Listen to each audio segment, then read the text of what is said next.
Welcome to Top 30. I'm Kristen Smith. And I'm Richard Bacon, and we bring you 30 stories in just 30 minutes. And today we're talking about the massive nor'easter storm that has devastated the East Coast, and now it is affecting people all across the country. Yeah, also we're talking about a new report that lists the best and worst places to raise your family in America. But first, thousands of cheerleaders who attended a national competition may have been exposed to the mumps. According to a tweet from organizers, more than 25,000 athletes and coaches from 39 states and 9 countries were at the Dallas event, which ran from February 23rd to the 25th. Health officials say someone there had mumps, but they didn't give further details about that person's identity or background. They mailed letters warning people about the possible exposure and provided details about mumps and its symptoms, which include a fever, headache, and a swollen jaw. The symptoms usually take about 2.5 weeks to show up, so health officials say the next few days will be critical in determining if others contracted the virus. There's no treatment for mumps, but most people recover within a few weeks. I had no idea there's no treatment for mumps. Hopefully there will be, though. Hope so. Let's go. This is one of my favorite bits of our show. Let us go to the New York Stock Exchange for our Fox Business Minute with your friend and mine, Nicole Pedalides. Nicole, I hear that Starbucks is making some changes. That's right, Richard. We've all experienced the post-lunch slump, including companies like Starbucks, which is why it wants to spark sales with digital menus to promote certain afternoon offerings. Target is raising its minimum wage, this time to $12, and it hopes to increase it again to $15 by 2020. The company is also offering free 2-day shipping and increasing the availability of its in-store delivery options. Amazon is offering Amazon Prime discounts to Medicaid recipients. The price will be $5.99 a month. That's less than half of the regular monthly rate of $12.99. Nicole, what is behind this move? Well, it's really looking to take on the rivals, such as Walmart. But healthcare companies may also have something to worry about, since Amazon has recently started to sell and distribute some medical supplies and drugs.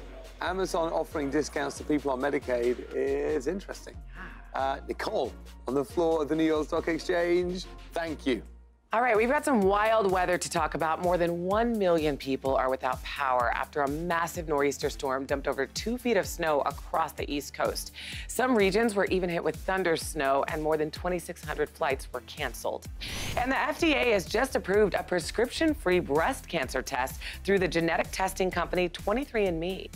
They will analyze a saliva sample and look for gene mutations and increased risk of developing breast cancer, as well as ovarian and prostate cancer. Now, check out how cozy these dogs are. People have been donating their old chairs to a no-kill shelter in Illinois so the pups don't have to be on the floor. It gives them some much-needed comfort and the feeling of a home environment, and they are just too cute. Nice story. A new report shows the cheapest place to raise a family in the United States of America, as well as the most expensive. A think tank called the Economic Policy Institute has an online tool to calculate to the dollar how much is required to maintain what they call a modest but adequate standard of living in over 3,100 counties. The most expensive city is San Francisco. A 2-parent family with 2 children would have to earn more than $148,000 per year. By comparison, the same family living in Richmond, Virginia would spend about $73,000 a year. In New Orleans, a family would have to earn about $64,000. That household could get the same standard of living for just over $58,000 in Brownsville, Texas. It was the cheapest metro area in America. But even that may not be affordable for most Americans. The national median family income is only just over $38,000 a year.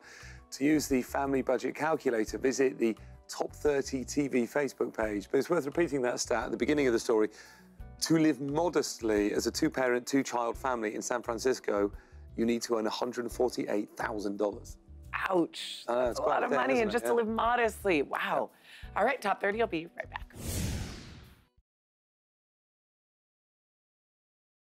Welcome back. A couple is pushing for legislation in New York that would require schools to notify parents if their child is being bullied. Their 12-year-old son took his own life after being picked on. They say they knew that some of the bullying was happening, but the school didn't tell them to what extent. it was happening. Now, laws like this, only about 8 other states across the country have it. And I think because it's a little complicated. For one, bullying is hard to define. Where does it start? Where does it stop? I had a friend who killed himself last year. And Sorry. but he's a grown adult, so it's a different story. Yeah. But I remember my feeling, and those of us that knew him, our feeling was, oh, if only we'd known. If only we'd known you felt that way, that we would have spoken to you more and paid more attention to you. And when I read that case study of the 12-year-old, that reminded me of that feeling. And, you know, this is the counter-argument, that his parents just didn't know he felt that way. The reason why LGBT advocates are strongly against this is because if you're reporting bullying, you can out a child. Yeah. And put them into a compromising situation at home. I think the question here is it the school's responsibility to say something, or would that in itself violate privacy of the child? Yeah, I mean, I don't know what the right and wrong answer is. Exactly. Speaking as a parent myself, I would rather the school told me. Yeah, I agree. So there's lots of news recently about passengers bringing support animals on planes in Chicago. A politician wants to ban animals from even entering airports in that city unless the owner has paperwork proving it's a service animal. And so what the Chicago politician is saying is it needs to be a service animal. For example, if you're blind, or you're not only being blind, but you've got to bring certification from a vet and you've got to go to a doctor. Yeah. It seems to me to be a profoundly good thing. That's what I'm saying. Yeah, and violators, I think, would get a fine at $250 and get kicked off the flight, get kicked out of the airport. It seems fair that you need to provide documentation. If it's not your animal, it's never good news to get on an aeroplane and see an animal on the aeroplane. I could use some comfort right now. I'm not going to bring a horse on set. You know what I mean? No, I know, but maybe I a know. stuffed animal or something. Yeah, I think that's probably okay. I don't think the politician has an issue with stuffed animals, but you're right. I would be annoyed if a horse walked into an airport, and it's time to end that madness. Okay, you guys, Ed Sheeran had a lot of people talking when he was seen with the ring on his 4th finger. You know, the magic finger? Yeah. That's an engagement ring, right? But he said it was a man-gagement ring made for him by his fiancée. Have you ever heard of the man-gagement trend? Never, not until this story. And his fiancée, Cherry, I think, isn't it, who gave him the... I love that name. Yeah, who gave him the ring. You know, there are some issues in the world it really is just not worth having an opinion on. Right. It's just you wear one if you want to, don't wear one if you don't want to. I see some people passionately argue that it somehow increases equality, but I know, right? Does it's it? not that Does serious. it? Really? I mean, yeah, I'm with you. Ed Sheeran, he said, you know, this is good because then the press won't know when I actually get married, so people can stay out of my business, you know? So it's actually kind of smart for him. Well, I mean, yeah, I'm sure there's other ways to achieve that, but yes, maybe if you're a globally famous celebrity, right, maybe there's a case for it. Yeah. Otherwise, nobody cares. Nobody cares. Top 30, we'll be right back.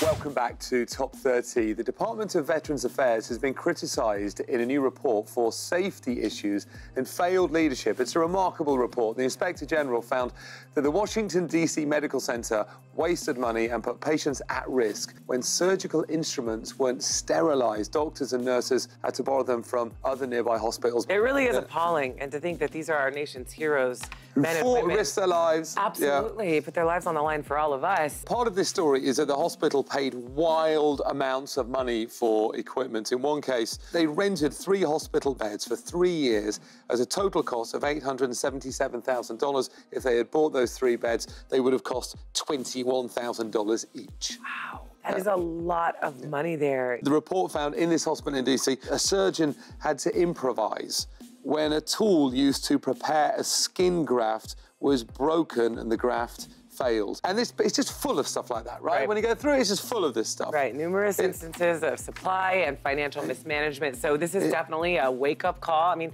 these are our nation's veterans. We need to take care of them. We need to do better. Well, in the wake of the Me Too and Time's Up movements, a new app says it will remove some of the confusion around sex. Okay, you've got to hear this. Legal Fling launched this week. Users can let partners know what they will or won't do in the bedroom. Not everyone is convinced it's a good solution. And so you're about to spend the evening with somebody, and then on the app, you give consent, And it's actually quite specific as well. Very specific. I mean, you talk about STDs, contraceptives. Even how you speak during the encounter. I mean, there's a check mark for that, too. What are the issues? What are the risks with it? Kristen, tell me your thoughts. Well, I mean, there are, of course, big arguments on both sides. Yeah, One problem, what if the person's drunk and they check a certain number of things, and then after the encounter, they're like, oh, wait, I was intoxicated. Yeah. Or this app also doesn't allow for changing emotions. Well, yes. What if you change your mind? Well, right. You could agree at night, but then in the morning, you may not agree to what happens in the morning. Yeah. Yes. This is basically when it turns sexual assault into a breach of contract. I don't think it's a bad idea. It is definitely going to open up a whole legal grey area. Oh, yeah. I don't know, do you need the app to go through this? Well, I think what the app does, it helps break it down so specifically, Yeah. but there really is a lot of grey area there. It would be so hard to be Jane Austen these days, wouldn't it? Mr. Darcy, before we spend the evening together, would you mind checking this box on my phone to reassure me that you don't have an STD? That would never go down in prejudice. All right, Top 30 will be right back. In today's Hometown Stories from Fox 9 Minneapolis, Shelly Philisilda launched her clothing line, Because I Can, to provide Vikings gear for female fans. Well, then the economy took a turn and her business took a back seat. But her sister's death from cancer inspired Shelly to live life to the fullest and return to her dream. The company now has a new focus, featuring a person each month who's battling a disease or overcoming the odds. And the business is thriving, with a portion of sales given to a different charitable cause every month. Our next story from Fox 2 Detroit. The Rehabilitation Institute of Michigan put on their 16th annual wheelchair basketball event. And while some participants were sitting in a wheelchair for the first time, others were former patients. Then I heard so many things that I could do. I could be doing wheelchair basketball. I could be getting into amputee running or doing whatever it is. The event raised money and awareness for the Institute that helps prove a limitation in your body doesn't have to limit your life. Our final story from Fox 4 Dallas. Members of a local church got more than just a sermon last Sunday. Thanks to a very generous donation, envelopes with $250, $500, or $1,000 were handed out to the congregation, with hopes the kind act will inspire a chain reaction of generosity. This is also a family opportunity where children will be involved in this, and that's huge, to sit around together and talk about what you're going to do for others. The gift of kindness is truly the gift that keeps on giving. Welcome back. Uber is now hauling cargo using self-driving trucks. The company announced this week that it's using autonomous trucks on highways in Arizona. The vehicles have a licensed driver behind the wheel to take control in the case of an emergency. For now, they only operate on highways, not local roads. Uber's program uses meeting points along the highways where the self-driving truck meets up with the conventional one. The two drivers then exchange trailers. The goal is to keep the trucks filled with cargo in both directions of their journey. It also keeps the trucks operating on highways where they are most efficient. For now, the self-driving technology can't navigate large vehicles through intersections. The Uber app can also be used to pair drivers with specific trucks. The head of the program said keeping trucking local allows these drivers to make money while staying closer to home. Trucking is a $700 billion industry, but currently there is a shortage of drivers. Uber hopes their new program will make trucking more efficient. I think as well over time, it will also make it safer. And people think that self-driving is more dangerous, but actually it's like autopilot. When they brought autopilot into planes, instead of letting humans fly them the whole time, they became safer. You keep saying that. It freaks me out still, though. I know. The self-driving car, I just can't. I'm working on it, though. It's the preciseness of the GPS, you know, that knows what's going on. I'm with you. You'll see. The world's oldest known message in a bottle was just found in Australia after 132 years at sea. Tucked into a Dutch gin bottle from the 19th century, the message is dated June 1886 and was reportedly thrown into the Indian Ocean by a German sailing vessel. Historians say the bottle was one of thousands thrown into the ocean as an experiment by the Germans hoping to find faster shipping routes. Experts in Germany and Australia have confirmed the bottle's authenticity, and until now, the oldest message in a bottle was 108 years old. So I guess it was about, you know, shipping routes and whatnot. I was hoping it was more romantic, like there was a message in there that had a nice sonnet or Sounds poem. disappointing, yeah. Or just had some Dutch gin in it. That would have been better. Or that, less romantic, but Still pretty cool. Well, the next generation of housewares is getting ready to take center stage this week in Chicago. And Steve Noviello from Fox 4 Dallas is here to let us know which household products we should keep an eye on. Steve? Hey, Kristen, it's the International Home and Houseware Show in Chicago, and we'll start with this product right here from Cuisinart. This is their air fryer toaster oven, full size, but it bakes, broils, toasts, and air fries as well. From Zoji Roshi, this is their Fresh Brew Plus thermal carafe coffee maker. And these folks have been making vacuum insulated products for 100 years, and it's actually the carafe that keeps your coffee nice and hot because there's no heating element on the bottom, there's no burning your coffee, and no bitter taste.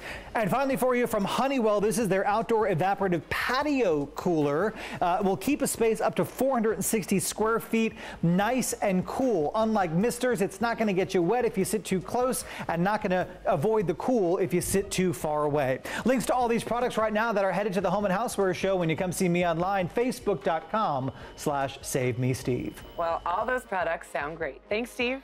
Love Steve.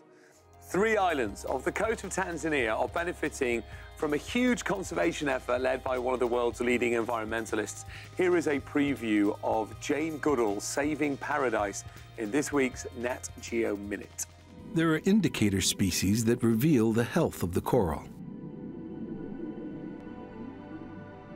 Selected areas are also chosen in deeper waters to monitor the principal threat to the coral, rising sea temperatures. These small devices are temperature loggers. The data collected will warn Kirsten if bleaching is imminent. And you can watch Jane Goodall Saving Paradise Friday night at 10/9 Central on Nat Geo Wild. And you should, because Jane Goodall is one of the all-time greats. Yes, she is. Top 30, we'll be right back. In the last century alone, humans have created at least 167 new breeds of dogs by selectively choosing certain traits like size, color, and demeanor, and only allowing dogs that have those traits to mate. And that means certain breeds have changed dramatically over time. In 1915, here's what a bull terrier looked like, and this is what it looks like today. The shape of its head has been bred to be football-shaped, and its body is thicker and stockier. In 1915, a German Shepherd weighed about 55 pounds with a straight back and deep chest. But today, they can weigh between 75 and 95 pounds and have sloped backs and muscled legs. And in 1915, the Shetland Sheepdog weighed only 10 pounds and had medium-length hair. Well, today they weigh almost 20 pounds and have a distinctive flowing mane. Who knows how different our canine friends will look in the next century? Ontario is looking to close the gender pay gap by enacting a pay transparency bill. Right now, the gender pay gap in Ontario averages 12 to 29% difference between men and women. If they pass the bill, employers will be required to include the salary rate or range in all publicly listed job advertisements, preventing them from giving different salaries based on gender. Ontario Premier Kathleen Wynne said right now in workplaces there is resentment and hostility because information is not shared. There's suspicion about who is paid what. This policy is targeted exactly at that. The bill is expected to pass by May and go into effect by January 2019. Millennials, even those who are working full-time, are struggling to become financially independent. According to a survey from Instamotor.com, 24% of fully employed millennials receive help from their parents to pay their bills, and nearly 80% of those young people don't even live at home. Cell phones were the most common expense picked up by parents, followed by car insurance and car payments. It's no surprise it's taking millennials longer to reach financial independence. According to data from the Federal Reserve, millennials earned an average of $40,000 a year in 2013. Compare that to baby boomers who, after adjusting for inflation, earned an average of nearly $51,000 a year in 1989. That means millennials earn about 20% less than their parents did when they were their age. So it looks like it's not laziness holding back millennials, it is the economy. Celebrities have millions of followers on Instagram, and their photos always look so perfect. How do they do that? Well, an Australian woman named Celeste Barber has tried, and her account has turned into one of the best celebrity parodies out there. Check these out. Remember this iconic photo of Beyoncé's birth announcement? Well, this is Celeste's version. Or how about Kendall Jenner's famous hair photo, which was the most liked Instagram photo ever at one point? Here are a few others that have gained Celeste hundreds of thousands of likes on her Instagram account. So if you're having a bad day, do yourself a favor and check out her Instagram account because you're guaranteed to laugh. All right, what's coming up on our next show? Let me tell you, Kristen, we are talking about airplanes. Noise from planes has become a problem for many cities, but new research could help. Plus, Meghan Markle prepares for her wedding in this week's Royal Watch, and Parkland survivors get a special visit from an NBA star. Top 30 also covers more of the day's stories live on Facebook daily, 9:30 Pacific, 12:30 Eastern. It's all coming up on the next Top 30.